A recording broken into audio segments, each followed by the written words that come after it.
All right, Robert, Yes, sir. let's go out and buy a house today. Okay.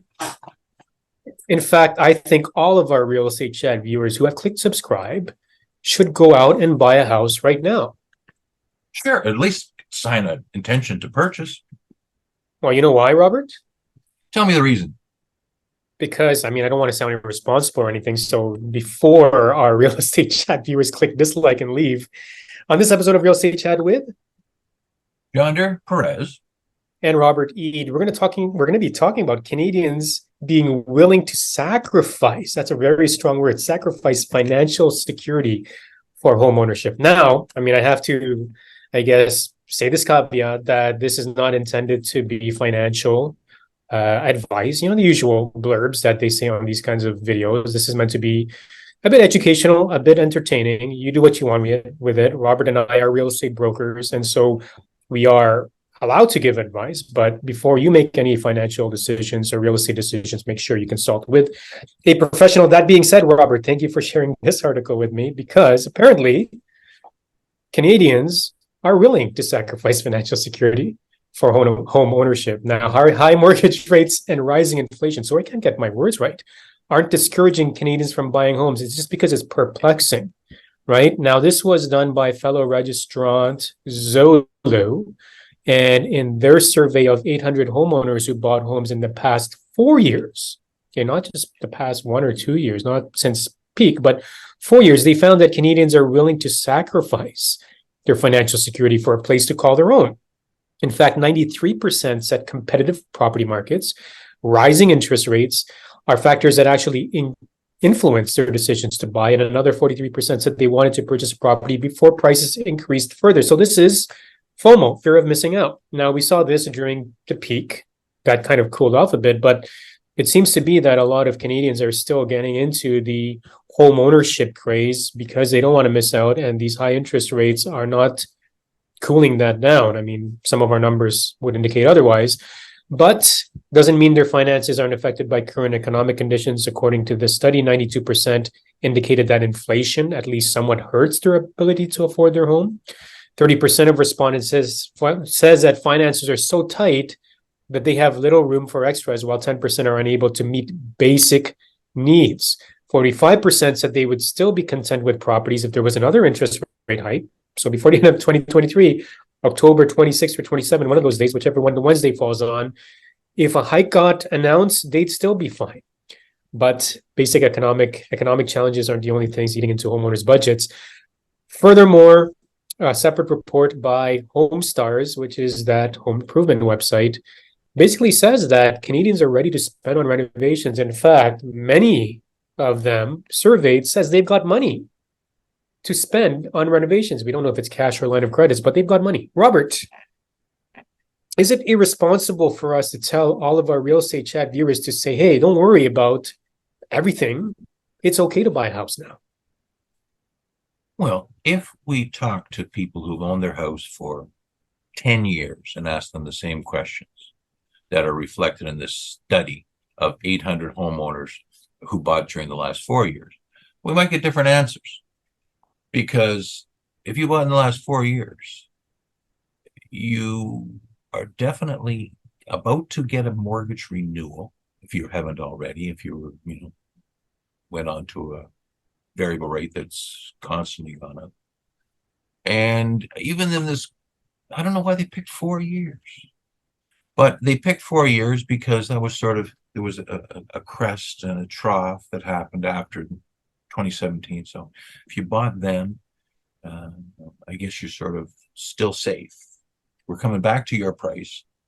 But if they divided these people into half and said you bought 2 years ago at the peak, 4 years ago in the trough running up, what are the answers? The answers are all different. You hit it quite correctly that this is a good news article. This is a good news article because they're trying to put out a survey that says, come to me to buy your next house. Everything is groovy if you deal with me. Like you and me, we're telling them the truth. We're saying, oh, it's getting ugly. But no, this is a feel-good study. And I got right into the newspaper because it's a feel-good study.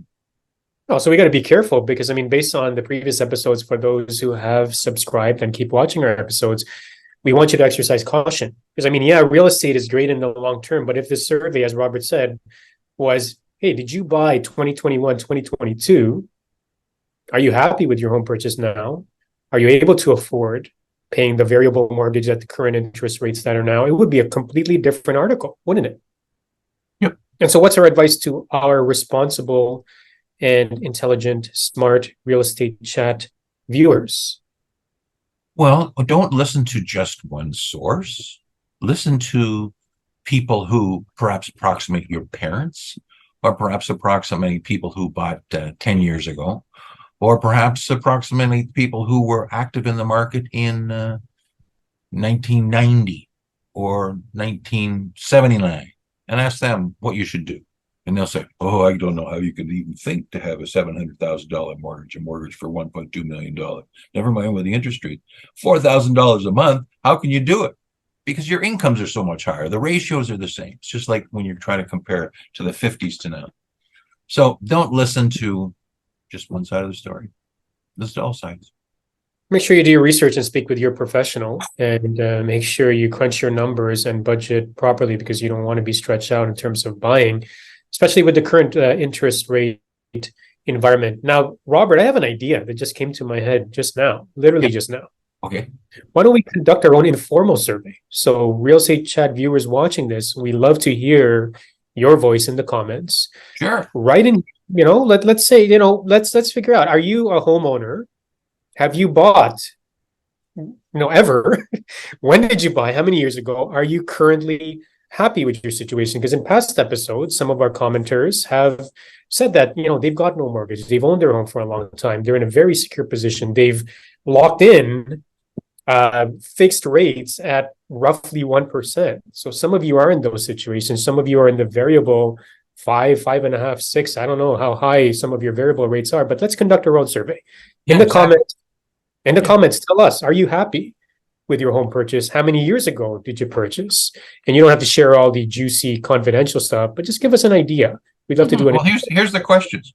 Were you influenced by rising prices and interest rates at the time? Did that spur up, hasten your decision?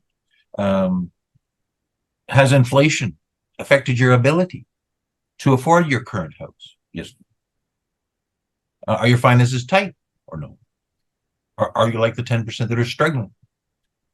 And 45% say, are you or no content to stay where you are and everything's fine, even if interest rates went up another point, your mortgage went up another point? Here's the questions. And let's talk about it. And do you have money to do renovations?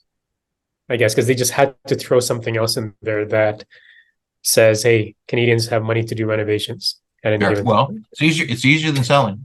It's easier than selling. Put a second story on your house, put another unit on it. It's easier than selling. There you go. All right. So real estate chat viewers, that is your assignment.